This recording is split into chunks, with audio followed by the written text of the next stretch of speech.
Here is Clyde Barrow and Bonnie Parker. Bonnie is leaning against Clyde. Clyde was a master gunman. Seldom did anyone ever live when Clyde got the first shot. When life denies you a chance to earn an honest living, desperation takes hold. It was during the depths of the Great Depression that countless souls veered off the path of lawlessness. In this unforgiving landscape, one woman named Bonnie found herself at a crossroads, her dreams suffocated by a relentless reality. She joined forces with a charismatic outlaw named Clyde, not simply for the thrill of it all, but as a means to defy the system that had turned its back on her. But Bonnie's life was not as it seems at first. There are always two sides of a coin. So let's uncover the one that's the shocking tale of Clyde's partner in crime. Bonnie Parker, born in Rowena, Texas, was the third child of Charles Parker and Emma Krause. She had an older brother named Hubert, nicknamed Buster, and a young sister named Billie Jean. When Bonnie was 4 years old, her father passed away suddenly, and her mother moved the family to Cement City to live with her widowed mother. Bonnie possessed many talents, excelling in academics and winning a spelling bee. She had a love for the arts, including singing, dancing, and writing. However, coming from Cement City, she had little chance of being discovered or having her talents recognized. The limited opportunities available to her were mostly low-paying jobs like waitressing, factory work, or clerical work. At a certain age, finding a husband who could provide financial support was a common expectation for women at that time. So, Bonnie, at the age of 16 in 1927, married Roy Thornton, a young man who seemed to fit the bill with his height, handsomeness, and car. Little did she know, though, that he'd swiped that snazzy ride straight from someone else's garage. Talk about stealing hearts and cars in one fell swoop. But just a few months after they got married, Roy vanishes out of the blue, not even bothering to leave a note. But guess what? He popped up again in January 1929. Bonnie, being the strong-willed woman she is, firmly kicks him out. And wouldn't you know it, not long after that, Roy gets nabbed for a robbery and gets sentenced to 5 years in the slammer. However, here's the twist. Regardless of the circumstances, Bonnie adamantly refuses to divorce him. After Bonnie's tumultuous relationship with Roy Thornton ended, she realized she needed to support herself and not rely on him. She found a job at Hargrave's Cafe in a relatively good neighborhood. Bonnie's friendly and outgoing nature helped her earn better tips from customers. Waitresses in those days typically earned very little, around $3 or $4 a week, and relied heavily on tips. Bonnie would even go the extra mile by taking orders from women working at the laundry across the street, delivering their food to them since they couldn't leave their jobs. Bonnie's presence was as vibrant as a flickering flame, her petite frame standing at a mere 4 feet 10 inches like a delicate flower in a wild field. With locks of curly blonde hair cascading around her, she possessed an allure that was uniquely her own. Though small in stature, her inner strength radiated like a beacon, refusing to be overshadowed by anyone. Despite her physical size, she carried herself with an air of confidence and grace. Her eyes, like sparkling embers, revealed a depth of character and unwavering resolve. And there came a person who saw those sparkling eyes. Enter Clyde Barrow, who was also living in the same area as she was, though their family's circumstances were not as destitute as Clyde's transient camp by the Trinity River. In January of 1930, fate brought Bonnie Parker and Clyde Barrow together, and from that moment an intense connection ignited between them.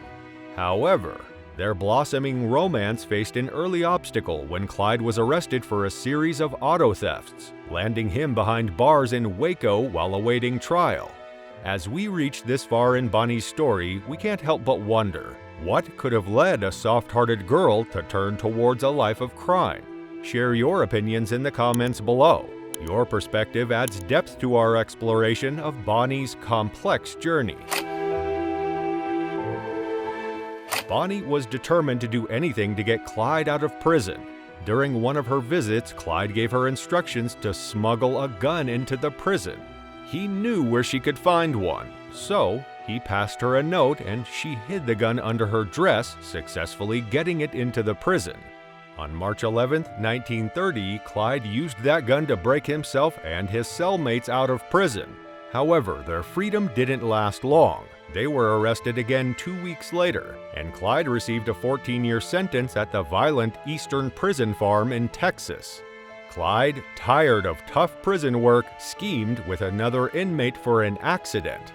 They hacked off 2 of his toes with an axe, thinking it'd secure his parole.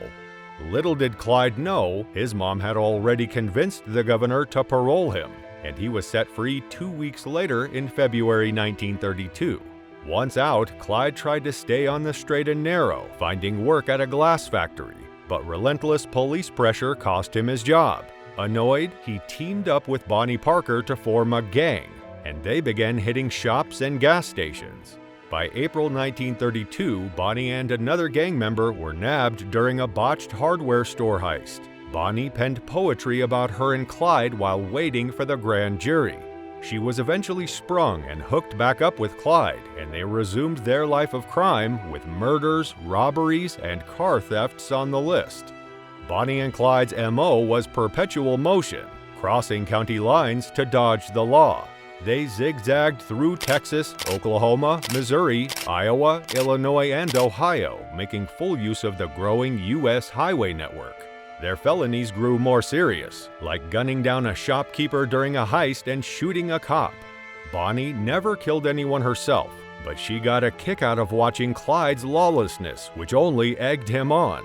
Their connection was less of a love story, more of a two-way dependency. The gang laid low in Joplin, Missouri, all holed up in an apartment.